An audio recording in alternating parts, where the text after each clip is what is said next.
亲爱的姐妹们，平安！时间过得非常快，2022年我们走了8个月，走了2/3，今年就剩下1/3，还有4个月。前面的道路如何，我们不知道，但是有一件事很肯定，神掌管明天。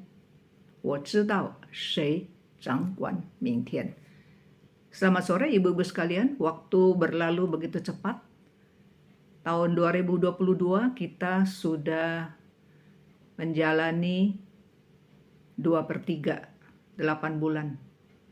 Tinggal 4 bulan lagi, sepertiga. Bagaimana hari depan kita? Kita tidak tahu. Tapi satu hal yang pasti, yaitu hari depan ada di dalam genggaman tangan Tuhan. Puji-pujian edisi 1 nomor 22.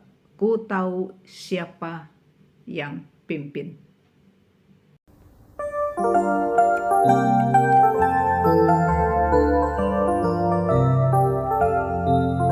我知谁掌管前途，我知他，我知我手，在审问是非有人，都是他计划万有。故我面临的遭遇，不论大小的难处，我信靠新启示的神，一切交托主。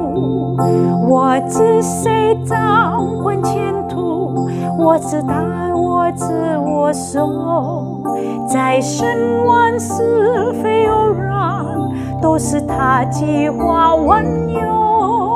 故我面临的遭遇，不论大小的难处，我信靠新启示的神，一切交托主。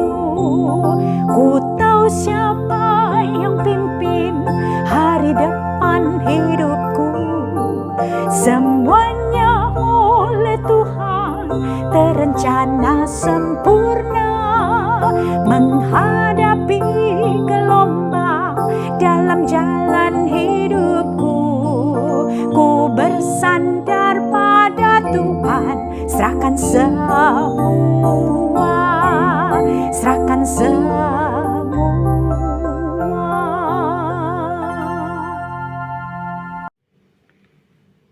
既然我们知道神掌管明天，我们就应该放下心来，交托这一位掌管明天的主，这样我们的心灵就得到安宁。Jikalau kita sudah tahu Tuhan menggenggam hari esok, maka biarlah kita membesarkan hati kita, menyerahkan hari depan kita ke dalam tangan Tuhan yang menggenggam hari esok. Maka jiwa kita akan menjadi nyaman. Nyamanlah jiwaku. Puji-pujian PPK 138. Nyamanlah jiwaku.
我们一同来看马可福音第12章1节到17节. Mari kita buka Injil Markus pasal 12 ayat 1 sampai ayat yang ke-7. Saya baca terlebih dahulu di dalam bahasa Mandarin. 耶稣就用比喻对他们说，有人在了一个葡萄园，周围圈上篱笆，挖了一个压酒池，盖了一座楼，租给远户，就往外国去了。到了时候，打发一个仆人到远户那里，要从远户收葡萄园的果子。远户拿住他，打了他，叫他空手回去。再打发一个仆人到他们那里，他们打上他的头，并且凌辱他。又打发一个仆人去，他们就杀了他。后来又打发好些仆人去，有的被他们打的，有的被他们杀的。原主还有一位，就是他的爱子，末后又打发他去，意思说他们必尊敬我的儿子。不料那些园户彼此说，这是承受产业的，来吧，我们杀他，产业就归我们。于是拿住了他，杀了他，把他丢在园外。这样葡萄园的主人要怎么办呢？他要来除灭那些园户，将葡萄园转给别人。经上写着，将人所弃的石头已经做了房角的头块石头，这是主所做的，在我们眼中看为稀奇。至今你们没有念过吗？他们看出这个比喻是指着他们说的，就想要捉拿他，只是惧怕百姓，于是离开他走了。后来他们打发几个法利赛人和几个希律党的人到耶稣那里，要就做他的话陷害他。他们来了，就对他说，夫子，我们知道你是诚实的，什么人你都不徇情面，因为你不看人的外貌，乃是诚诚实实传上帝的道，纳税给撒该，可以不可以？我们纳不纳？耶稣知道他们的假意，就对他们说，你们为什么试探我？拿一个银钱来给我。他们就拿了来。耶稣说，这像和这号是谁的？他们说，是该撒的。耶稣说，该撒的物当归给该撒，上帝的物当归给上帝。他们就很稀奇他。Markus pasal yang ke-12 ayat 1 sampai ayat 17. Lalu Yesus mulai berbicara kepada mereka dalam perumpamaan. Adalah seorang membuka kebun anggur dan menanam pagar sekelilingnya. Ia menggali lubang tempat pemeras anggur dan mendirikan menara juga. Kemudian ia menyewakan kebun itu kepada penggarap-penggarap, lalu berangkat ke negeri lain. Dan ketika sudah tiba musimnya, ia menyuruh seorang hamba kepada penggarap-penggarap itu untuk menerima sebagian dari hasil kebun itu dari mereka. Tetapi mereka menangkap hamba itu dan memukulnya, lalu menyuruhnya pergi dengan tangan hampa. Kemudian ia menyuruh pula seorang hamba yang lain kepada mereka. Orang ini mereka pukul sampai luka kepalanya, dan sangat mereka mempermalukan. Lalu ia menyuruh seorang hamba lagi, dan orang ini mereka bunuh, dan banyak lagi yang lain. Ada yang mereka pukul, ada yang mereka bunuh. Sekarang tinggal hanyalah satu orang anaknya yang kekasih. Akhirnya ia menyuruh dia kepada mereka. Katanya, anakku akan mereka segani. Tetapi penggarap-penggarap itu berkata kepada satu kepada yang lain, ia adalah ahli waris, mari kita bunuh dia, maka warisan ini menjadi milik kita. Mereka menangkapnya dan membunuhnya, lalu melemparnya keluar kebun anggur itu. Sekarang apa yang akan dilakukan oleh tuan kebun anggur itu?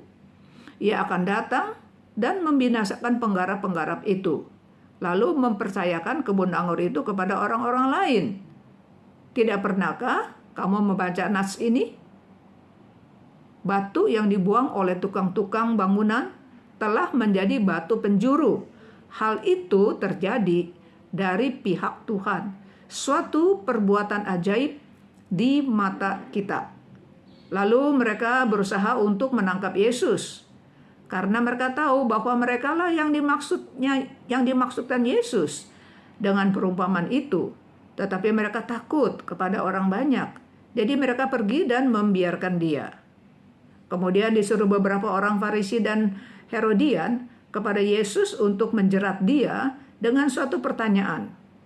Orang-orang itu datang dan berkata kepada Yesus, "Guru, kami tahu engkau adalah orang yang jujur dan engkau tidak takut kepada siapa juga, sebab engkau tidak mencari muka, melainkan dengan jujur mengajar jalan Allah dengan segala kejujuran.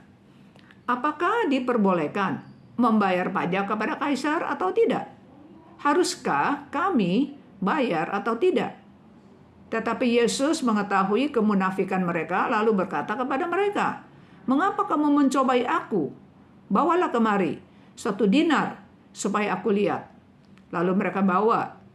Maka Yesus bertanya kepada mereka, "Gambar dan tulisan siapakah ini?" Jawab mereka, "Gambar dan tulisan kaisar." Lalu kata Yesus kepada mereka, "Berikanlah kepada kaisar apa yang wajib kamu berikan kepada kaisar, dan kepada Allah apa yang wajib kamu berikan kepada Allah." Mereka sangat heran mendengar dia. Mari kita masuk ke dalam doa. 天父上帝，求主你帮助我们，借着2段的经文，让我们看见你话语中的奇妙，让我们看见明白你的心意。Bapa kami di dalam surga, kiranya Engkau bicara kami dengan 2 paragraf nas Alkitab ini, supaya kami mengerti, supaya kami tahu isi hati Tuhan, dan kami bisa menjalankan apa yang Tuhan inginkan. Di dalam nama Tuhan Yesus kami berdoa. Amin. 今天我们读了2段的经文，第一段经文呢是马可福音12章1节到12节，讲到一个很凶恶的园户的比喻。Saudara sekalian, hari ini kita membaca 2 paragraf, 2 bagian firman Tuhan. Yang pertama, pasal 12, Markus ayat 1 sampai 12 membicarakan tentang perumpamaan penyewa kebun anggur. 那么这个比喻呢，对犹太人来说，他们是很明白的。为什么呢？因为在旧约的以赛亚书呢，有类似的比喻。那么在比喻里面，葡萄园呢是指着神的选民以色列人说的。那些租葡萄园的园户们，就是代表以色列历代以来的统治者。还有主人所派去收果子的这个中仆人，是代表历代以来的先知。然后园主的儿子就是代表耶稣基督自己。还有呢，葡萄园的主人就是神自己。Saudara sekalian, perumpamaan kebun anggur ini bagi orang Yahudi, mereka tidak asing lagi, mereka mengerti karena di dalam perjanjian lama di kitab Nabi Yesaya juga ada perumpamaan seperti ini. Nah, saudara, di sini kita melihat di dalam perumpamaan ini kebun anggur itu adalah melambangkan orang Israel. Kemudian penyewa-penyewa kebun anggur itu adalah para penyewa, ya, para penyewa kebun anggur itu adalah penguasa-penguasa Israel, ya, dari zaman ke zaman. Kemudian hamba yang diutus oleh majikannya untuk menerima hasil buah itu, mereka adalah melambangkan, mewakili atau melambangkan para hamba Tuhan, ya, para nabi yang diutus oleh Tuhan dari zaman ke zaman. Nah, kemudian majikan dari kebun anggur itu adalah Allah sendiri. 那我们看见比喻里面所描述的神是怎么样呢？比喻里面的神呢，就是这个葡萄园的主人是很慷慨的，他这个种了葡萄，那么它的这个葡萄园的周围，它圈上了篱笆啊，使以后这个葡萄结了果子不会给野兽吃掉。然后呢，他也做了一个压酒池，就是把那个葡萄放在压酒池里面，就榨出这个葡萄汁来。那么他还盖了一个楼，这个楼呢，让这个园户呢能够在里面住，也能够从远的地方守望，看看有没有仇敌来从远的地方站在高楼上这个可以观察这个周围的这个安全的问题。所以我们看见这个葡萄园的主人是非常慷慨的，他如此做，花这么大的心机，就是一心一意，他就想得到很好的收成。Saudara sekalian, mari kita lihat Allah yang dilukiskan di dalam perumpamaan ini. Nah, Allah yang di dalam perumpamaan ini, yaitu majikan daripada kebun anggur, adalah orang yang sangat murah hati, yang royal, yang murah hati. Ya, dia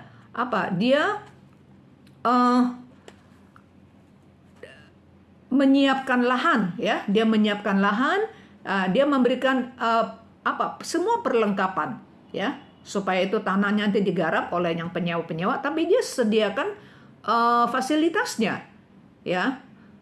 Dia pagerin, itu kebun anggur dipagerin supaya nanti buahnya jangan dimakan sama binatang, ya. Kemudian juga dia menggali lubang untuk memeras anggur, nanti buahnya itu dimasukkan ke dalam lubang kayak bak begitu, ya, dan nanti diperas di situ.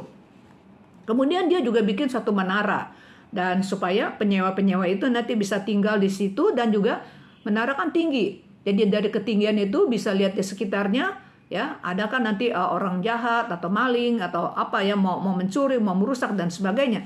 Jadi semua perlengkapan sudah disiapkan oleh majikan yang punya ladang ini. Jadi kita tahu dia seorang yang murah hati, ya. Semua udah disiapin. Nah, tinggal kerja saja demikian. 在第一个世纪，巴勒斯坦的社会，尤其是在加利利的地区，有一些本地人或者是国外来的人买了地。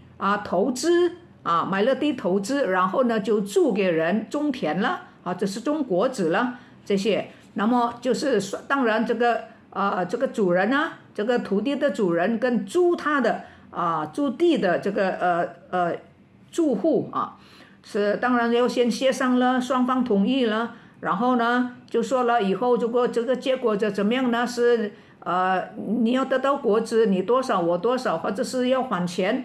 都是经过双方的商议之后同意，那么就要这个可能要签字画押了，然后呢，这个土地的主人他就可以出去了，他就可以做他的事情，以后等葡萄熟了以后呢，就叫人来收这个租金了。所以从这里给我们看见神给人类的生活所居住的世界就是这样的慷慨，我们可以种地，从地里面得到我们所需要的。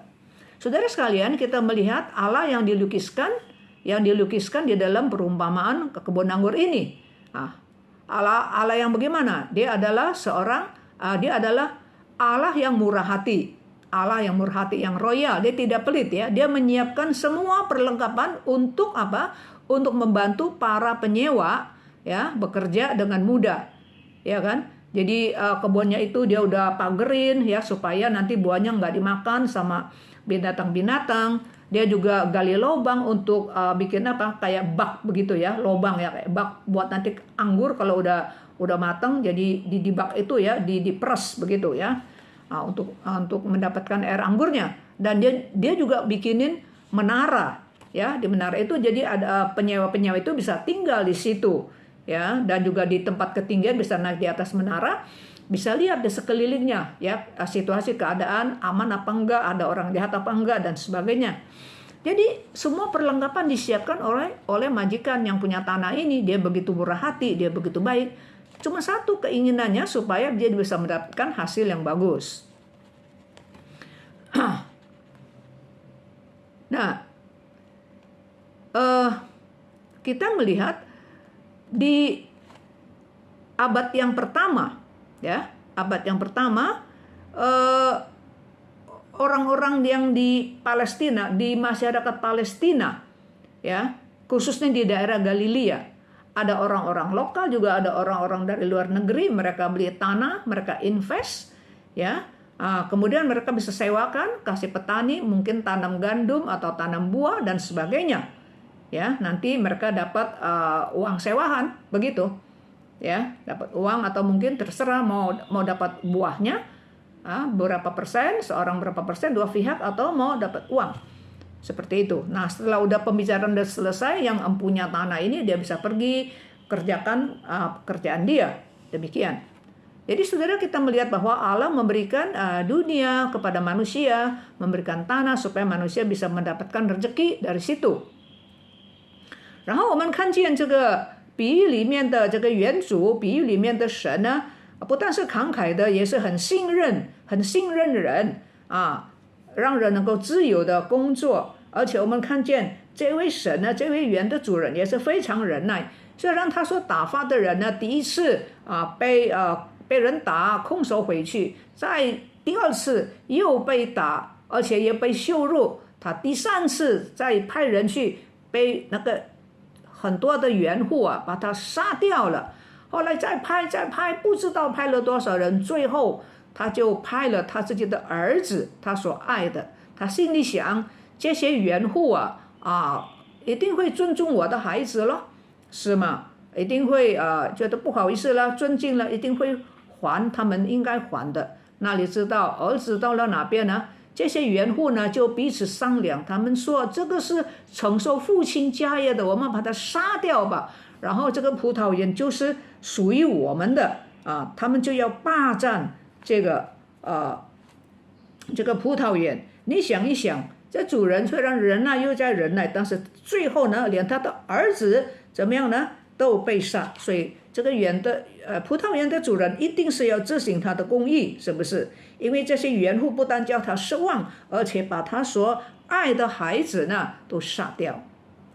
Saudara sekalian, Allah yang di dalam perumpamaan ini, yaitu majikan yang empunya tanah, bukan saja murah hati, royal, dan dia juga adalah orang yang bagaimana ya, orang yang bisa mempercayai orang lain. Ya, dia memberikan kebebasan kepada penyewa, terserah bagaimana kamu mau menggarap, yang penting ada hasil yang bagus ya, kamu bisa mengembangkan kemampuan kamu, karisma kamu.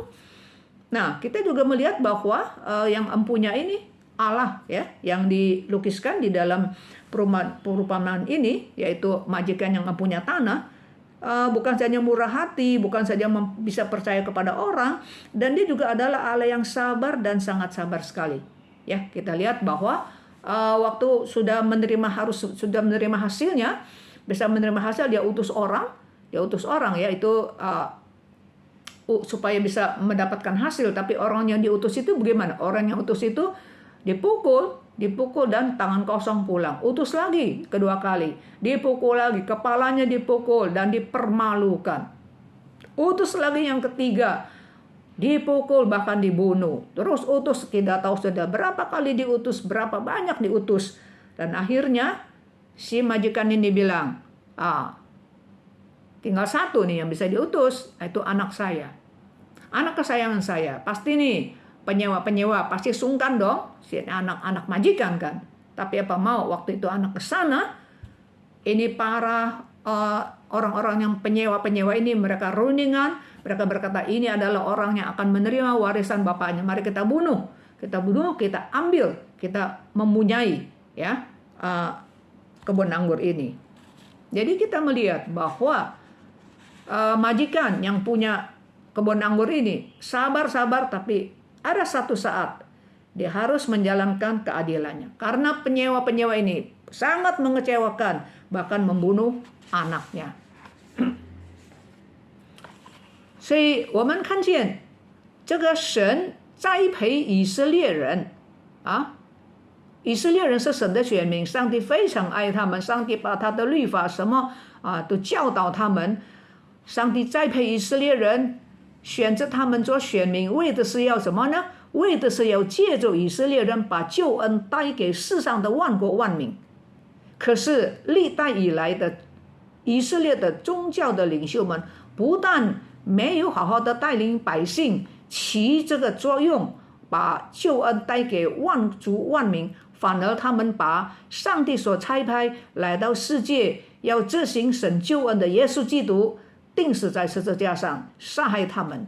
这些呢，上帝所差派的先知也都被他们羞辱，也都被他们伤害，最后神的儿子也被他们钉死在十字架上。在这个比喻里面，耶稣基督明明的戳穿这些宗教的领袖们要杀害他的阴谋，并且耶稣基督也警告他们忍耐到一段的时候，这个园的主人呢一定会处理他们，一定会处置他们，一定会刑罚他们。Saudara sekalian, Allah menggarap kebun anggur, yaitu kebun anggur adalah orang Israel, ya. Jadi Allah menanam kebun anggur, ya. Allah memberikan perlengkapan semuanya. Kenapa? Allah begitu memberkati, ya. Allah begitu memperhatikan orang-orang Israel, dipilih menjadi umatnya supaya apa? Orang Israel diberkati supaya dia bisa memberkati bangsa-bangsa, supaya orang Israel sudah menerima keselamatan Tuhan juga bisa membawa terang keselamatan ini kepada bangsa-bangsa yang ada di dalam dunia. Namun pemimpin-pemimpin orang Israel dari zaman ke zaman, pemimpin-pemimpin agama, pemimpin-pemimpin negara mereka bukan saja tidak membawa rakyat ya untuk untuk menjadi saksi, karena mereka adalah apa? Israel adalah kerajaan imamat. Kerajaan imam ya, membawakan bangsa-bangsa datang kepada Tuhan. Pemimpin-pemimpin tidak membimbing umat dengan baik.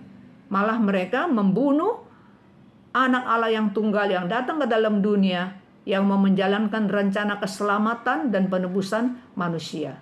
Maka di dalam perumpamaan ini Tuhan Yesus terang-terangan mengungkapkan, ya, mencungkil, mengungkapkan niat jahat mereka, ya, di atas dirinya yang mau mencelakakan, yang mau membunuh Tuhan Yesus. Dan Tuhan Yesus juga mengingatkan, memperingatkan kepada mereka, kamu bunuh dan kamu juga akan mendapat upah, ya, mendapat upah, mendapat hukuman, akan mendapat hukuman. 在这个比喻结束之前呢，这个圣经引用了两届的这个旧约的圣经。你看在马可福音第12章10到11节，10到11节。第10节说，经上写着说，将人所弃的石头已经做了房角的头块石头，这是主所做的，在我们眼中看为稀奇。那么这个呢是录自于诗篇118篇22节23节，以后你们可以自己看，一定要看。那诗篇118篇22、23节讲到什么呢？讲到说将人很多匠人所去掉的有一个石头很特别的，但是这些建筑的工人不识货把这个宝贵的石头丢掉，可是他们所丢掉的石头呢，却成为一个不可缺少的房角石。什么是房角石呢？犹太人建造房子的时候呢，需要用一个放下一个很重要的一个根基一个奠基的一个石头。这个房角石就是把房子的两个方向把它怎么连接起来，这个方向跟这连接起来的一个石头，是非常重要的，是不可缺少的。主耶稣把自己比喻成被匠人们所去掉的石头，就是说他被许多宗教的领袖所拒绝、所抛弃。可是呢，这些宗教领袖、犹太人所拒绝的这个房角石呢，却成为教会的房角石。教会的房角石，教会是什么呢？教会就是神所选召的人这教会里面能够容纳犹太人，也能够容纳外邦人，一切凡是接受耶稣基督做他们个人救主的，神把他们收纳、接纳，成为教会的一个分子。Saudara sekalian, Tuhan memberkati Israel. Karena Tuhan menginginkan Israel menjadi berkat buat bangsa-bangsa. Tetapi raja-raja Israel, pemimpin-pemimpin politik Israel, tidak membawa rakyat untuk melakukan tugas ini, amanat ini. Malah mereka membunuh anak Allah, Yesus yang diutus oleh Bapa Surgawi, yang datang ke dalam dunia, mau menggenapkan, mau membuat keselamatan penebusan di atas kayu salib. Ya. Dan itu dibunuh. Penyelamat, penebus manusia dibunuh oleh pemimpin-pemimpin agama dan pemimpin-pemimpin Israel pada waktu itu, saudara sekalian. Dan Yesus tidak segan-segan, ya, Yesus menyingkapkan siasat mereka yang jahat ini dan memperingatkan kepada mereka, kamu melakukan hal itu, kalian pasti akan menghadapi keadilan Tuhan. Nah, saudara, sebelum perumpamaan ini selesai, ya, di 2 ayat terakhir, pasal 12 ayat 10 dan ayat 11, itu Markus mengutip Mazmur 118 ayat 22-23. Nah, saya bacakan di dalam Markus pasal yang ke-12 ayat 10 dan 11. Ya, ini 2 ayat sebelum mengakhiri perumpamaan ini.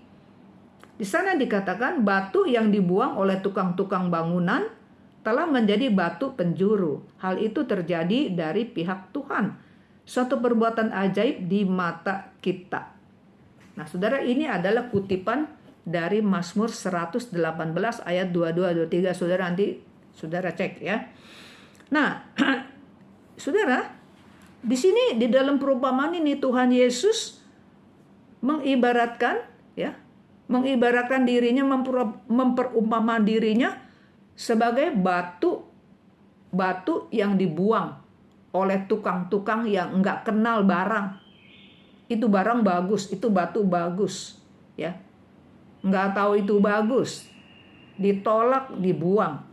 Dan batu yang dibuang itu akhirnya menjadi batu penjuru. Saudara, orang Israel kalau bikin rumah, mereka pasti ada meletakkan di dasar, ya, satu batu yang penting, ya, namanya batu penjuru. Nah, dari namanya kita udah tahu penjuru. Jadi ada menyatukan dua arah ini, ya, ini kanan, ini kiri seperti, ya. Jadi di tengah-tengah itu ada batu penjuru, menyatukan, ya, batu yang menyatukan kedua arah di dalam satu rumah yang ditaruh di bawah menjadi fondasi. Nah, saudara, Yesus adalah batu yang ditolak, batu yang dibuang oleh bangsanya sendiri. Tetapi akhirnya Yesus menjadi batu penjuru di rumah Tuhan, di gereja Tuhan. Ya, di gereja Tuhan. Nah, di dalam gereja, saudara, tidak ada orang Yahudi, tidak ada orang kafir. Semua Yahudi dan bukan Yahudi. Barang siapa yang menerima Tuhan Yesus, yang tidak menolak, terima Yesus sebagai Tuhan dan Juru Selamat, mereka akan dimasukkan di dalam komunitas Kristus, ya, komunitas besar, yaitu jemaat Tuhan, yaitu gereja. Nah, saudara sekalian, di dalam ayat 12 di sini mengatakan bahwa pemimpin-pemimpin agama itu tahu, oh, Yesus nyindir nih, oh, Yesus nih, ya, pakai perumpamaan nih, nusuk-nusuk kita nih, ya. 所以在第12节，这些宗教的领袖法利赛人呢，这个希律党的人呢，等等呢，他们知道这个比喻呢，好像是讽刺我们的，是说我们的。12节，他们看出这个比喻是指着他们说，就要杀他，但是怕，因为百姓很幸福，百姓很佩服耶稣。Saudara, jadi sebelum perumpamaan ini diakhiri, di dalam ayat 12 dikatakan, lalu mereka, ini pemimpin-pemimpin agama nih, ya, mereka berusaha untuk menangkap Yesus. Kenapa? Karena mereka tahu bahwa merekalah yang dimaksudkan oleh Yesus dengan perumpamaan itu. Ya, segala tukang lah, buang batu lah, nggak ngerti lah, ya, menolak lah, itu nyindir nih kita nih. Maka mereka membunuh Tuhan Yesus, tapi mereka nggak berani. Kenapa? Karena orang banyak bagaimana? Mendukung, suka kepada Tuhan Yesus. Jadi dibiarin aja, cari kesempatan. Bagaimana mau mencelakakan. 那么接下去我们就看见他们要杀耶稣，可是他们不敢，他们一直找机会，怎么样得到好的机会要杀死耶稣基督。所以在第13节到17节给我们看见他们好像得到好的机会。Saudara, walaupun mereka enggak pada waktu itu mereka enggak berani ya membunuh Tuhan Yesus, tapi mereka selalu mencari kesempatan. Nah, sepertinya ada nih kesempatan nih di dalam ayat 13 sampai ayat 17。那么13节到17节讲到什么呢？讲到这个法利赛人呢，派代表了，还有几个法利赛人跟希律党的人呢联合起来，就向耶稣发一个问题，什么问题呢？就是他们起先好像要捧耶稣要高举他，其实是要陷害他。说耶稣，我们知道你是很不堪情面的，我们知道你是很好的，怎么样啊，讲了一大把，然后就说现在我们要问你们，我们纳税还税给撒该可以不可以？这是一个很狡猾的一个问题。为什么呢？因为耶稣如果说可以的话，你不要忘记，你一定要记得，要知道耶稣的时代呢，这犹太国已经没有了，犹太国是被罗马征服所统治，是罗马的殖民地，所以耶稣如果说不可以，不必还税给罗马，给政府就是给罗马那么怎么样呢？这些这个法利赛人呢，跟希律党的一定会报告政府这个反动派反政府了。耶稣就麻烦了，耶稣可能会被处死如果耶稣说可以还税那么耶稣在犹太人的心目当中呢，他的声望就一落千丈，他们会骂耶稣，你是卖国贼，怎么叫我们自己的人呢还税给统治者呢，还税给这民主义者呢，给侵略我们的人呢？所以你大可以，你大不可以，都是一个陷阱，这个是非常非常的这个狡猾的。Saudara sekalian, jadi sekarang nih ada orang-orang Farisi mengutus beberapa orang nih, dan orang-orang partai Herodes partai Herodes, orang-orang Herodian. Mereka datang kepada Tuhan Yesus mau menanya, sebetulnya mau menjerat. Mereka pura-pura menjunjung Tuhan Yesus. Mereka bilang, Tuhan, kita tahu nih, Tuhan pokoknya nggak lihat muka ya. Pokoknya Tuhan ini jujur ya. Yesus, kamu jujur. Kamu menyampaikan firman kebenaran Allah. Kita mau nanya nih kalau kita bayar pajak kepada Kaisar boleh apa enggak? Kaisar kan itu kan raja orang Roma. Saudara harus ingat ya, zaman Tuhan Yesus negara Yahudi udah nggak ada, saudara, udah menjadi jajahan Roma ya. Nah mereka tanya Tuhan Yesus nih, kita mau bayar pajak ke Kaisar nih, boleh apa enggak? Nah, saudara, ini pertanyaan yang licik, pertanyaan yang jahat sekali. Karena kalau Yesus bilang boleh bayar. Nah saudara, martabat Yesus di hadapan orang-orang Yahudi itu anjlok pasti. Orang bisa bilang, ini kamu ya jual bangsa ya, kamu pengkhianat bangsa ya, suruh bangsa sendiri bayar pajak, kasih penjajah. Nah saudara, juga mereka bisa kata kamu pengecut itu. Nah tapi kalau Yesus bilang, ya udah nggak usah bayar, jangan bayar, mereka bisa ngadu kepada pemerintah. Nah ini orang mau berontak apa mau apa ini? Ya, mau lawan pemerintah apa? Jadi Yesus bilang boleh, salah, bilang nggak boleh, juga serba salah。我们知道在那个时候呢，那个时候的税务有3种，一个是地税，第二是入息的，你收入税，这个税，第三是人头税，人头税。Saudara, waktu zaman itu ya, pajak itu ada 3 macam pajak nih saudara. Yang pertama itu pajak tanah. Hasil bumi apa termasuk itu. Yang kedua, pajak income, berapa pendapatannya. Yang ketiga, pajak apa? Pajak kepala. Pajak kepala, 人头税. Saudara, pada abad ke-19 banyak negara-negara ya ada sistem pajak kepala nih.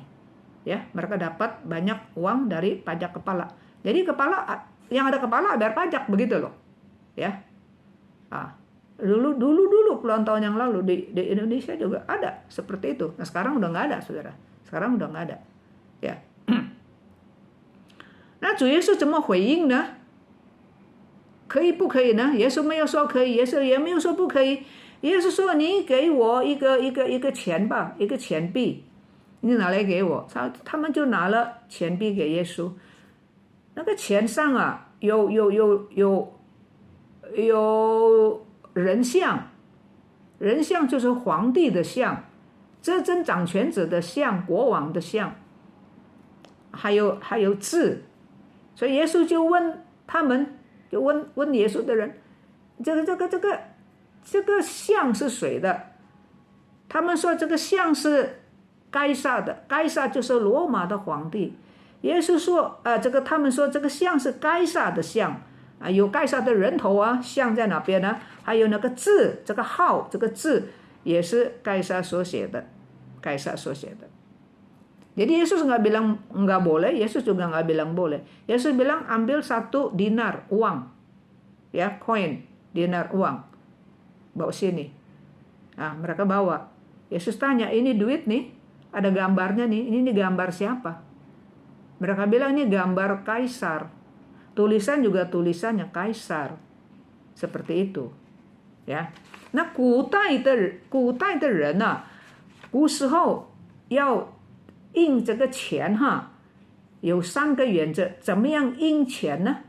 Saudara, zaman dulu kalau mau menerbitkan, mau mengeluarkan uang, bagaimana sistemnya, caranya？ 有什么原则呢？这个发钱的，现在是印刷钱呢，以前是做这个用硬币，有什么原则呢？ Jadi sistemnya prinsip mengeluarkan uang itu bagaimana？ 第一，这个钱呢，就是代表这个钱币就是代表权力。当某一个人征服一个国家的时候，呀，征服了这个国家，那个失败了，我胜利了。首先我说，我首先呢就要出钱了，就要发行钱币，就代表你这个国家给我征服了，所以呢，我就是这个国家的最高的权力的掌权者，我发钱了，我发这个做这个钱币。第二呢，就是这个钱币的效力呀，这个钱币呢，你通行的越广，就表明你的权限就越广。你用钱，这个钱呢，你能够用到很远很远的地方，表明你的权力呢就是那么宽，那么广。那么第三呢，这钱币由这个那一个地方的国王或者是皇帝的像，那么既然有皇帝的像在那个钱的上面，从另外一个角度说，就是说这个钱就是国王的了啊，这个钱就是国王的。就是国王的财产。Saudara sekalian, zaman dulu ya, kalau mau bikin duit itu ya, mau bikin uang, mau bikin duit, sistemnya bagaimana? Prinsipnya bagaimana? Yang pertama, uang itu lambang kekuasaan. Misalnya saya menaklukkan satu negara, ya. Negara itu udah saya tunduk, saya menang. Pertama-tama yang saya lakukan yaitu bikin duit. Ya, bikin uang, bikin duit. Ya. Jadi artinya apa? Kekuasaan saya sudah ada di negara ini. Negara ini kan saya udah taklukkan. Ini duitnya. Dipakai di sini. Begitu. Ya. Jadi saya ini adalah kaisar. Saya ini ada raja di tempat ini. Begitu. Yang kedua, duit itu ya, lakunya makin lebar daerah. Ya. Misalnya di Jakarta kepake Di Bandung juga kepake, di Surabaya juga kepake, di Sulawesi juga kepake. Jadi artinya kekuasaan saya nih ya, batas kekuasaan saya bersama-sama dengan duit itu, ya. Jadi duitnya kalau lakunya makin jauh, duitnya bisa dipakai di tempat yang makin jauh, artinya kekuasaan saya sampai tempat yang begitu jauh juga, saudara. Yang ketiga, dari satu sisi kita lihat ya, duit itu kan ada gambarnya kaisar itu, ya, yang penakluk itu loh, ya. Jadi di satu sisi kita bisa melihat bahwa duit itu ada gambar kaisar, berarti duit itu harta kaisar, ya, duit itu harta kaisar. 所以主耶稣就问他们说：“这个像是谁的？”他们说是盖撒的。那么耶稣就说：“盖撒的东西既然是盖撒的，你就归给他嘛，你自己知道还债不还债了。啊，你用的钱有盖撒的像，有盖撒的号，他的字，那就是他的，怎么可以不还？不过他没有说还不还，你自己知道，多么聪明，多么智慧。” Saudara, jadi Tuhan Yesus nggak bilang iya, nggak bilang boleh, juga nggak bilang nggak boleh. Tuhan Yesus bilang ini duit nih, lihat nih, gambarnya gambar siapa? Mereka bilang gambar kaisar. Tulisannya juga tulisan kaisar. Ya berarti kan ini duit kaisar, punyanya dia, gambarnya aja di situ, fotonya di situ, kayak KTP, foto kamu dan kamu punya, foto saya punya, begitu loh.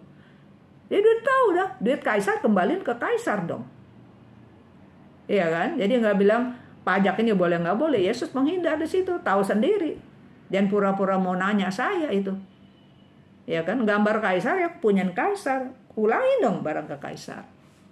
Hikmat ya, hikmat. 有一个人叫做 E.A. Abbott，E.A. Abbott 他说，那个钱币有凯撒的像。所以呢，那个钱币是属于该撒的，因为他的像在那边。这个阿伯他就说，我们人的身上也有神的像，人是神照着他的形象造的，对不对？所以呢，我们人既然是按照神的形象造的，我们人就是属于神的，在我们的身上有神的像，我们是属于神的。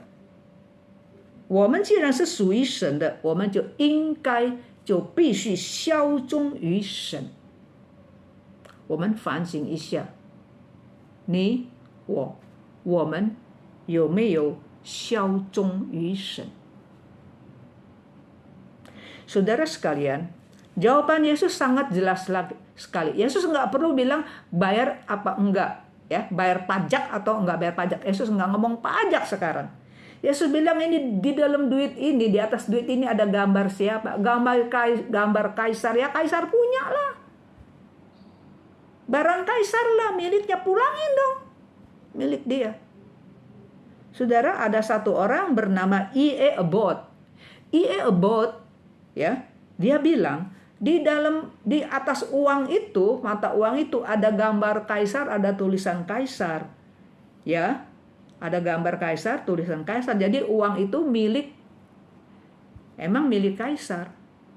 Nah, dia bilang, di dalam diri manusia juga ada gambar Allah. Ingat saudara, manusia kita diciptakan oleh Allah menurut peta dan gambar Allah. Ya. Jadi, saudara, di dalam diri kita ada gambar Allah. Kita ini milik Allah. Apakah kita setia sama Tuhan? Apakah kita loyal sama Tuhan? Saudara, kita periksa diri. Saudara dan saya, kita setia nggak sama Tuhan? Kita sadar nggak? Kita ini milik Tuhan, kita ini Tuhan punya. Tuhan yang bikin kita. Kita itu milik Tuhan. Kita setia nggak? Kita nurut nggak sama Tuhan? Mari kita berdoa. 天父上帝，谢谢你的恩典，你把非常重要的信息赐给我们，求主帮助我们，主啊，让你的形象能够彰显在我们的行事为人的上面，让人家看见我们就看见神。Bapa kami di dalam surga, terima kasih untuk firman Tuhan yang begitu penting, yang begitu mendasar. Kalau di atas mata uang Roma. Zaman itu ada uang gambar kaisar, itu menandakan duit itu kaisar punya, harus dikembalikan. Demikian juga di atas diri kami, di dalam diri kami ada gambar Tuhan. Karena waktu Allah menciptakan manusia menurut peta dan teladan Tuhan. Menurut peta dan gambar Tuhan. Bapa Surgawi, biarlah tindak tanduk kami, perkataan kami bisa memancarkan Tuhan. Supaya orang melihat kami, ngomongan kami, perbuatan kami, orang melihat Tuhan di atas diri kami. Tuhan tolong pada kami. Dalam nama Tuhan Yesus kami berdoa. Amin. 主耶稣说，该撒的财物当归给该撒，因为在钱币上的像号是该撒的。同样，耶稣基督也说，上帝的东西、上帝的物当归给上帝。你和我们是神按照他的形象造的，所以我们是属他的。在我们的生活里面，在我们所做的工作，我们的言语，我们的行为，有没有表现出，有没有让人看见神的形象在我们的身上？ Saudara sekalian, Tuhan Yesus berkata, barang, harta, kepunyaan kaisar harus dikembalikan kepada kaisar. Karena di dalam mata uang Roma ada gambar kaisar, ada tulisan kaisar. Berarti itu milik kaisar, harus dikembalikan kepada kaisar. Demikian juga kata Tuhan Yesus. Barang kepunyaan milik Tuhan harus kembalikan kepada Tuhan. Kita manusia diciptakan menurut peta gambar Allah. Sudah seharusnya kita juga memancarkan Allah di dalam hidup kita. Bagaimana Allah menilai kita? Apakah kita setia kepada Tuhan? Apakah orang melihat Tuhan di dalam diri kita? Tuhan, selidikilah aku, 求主鉴察。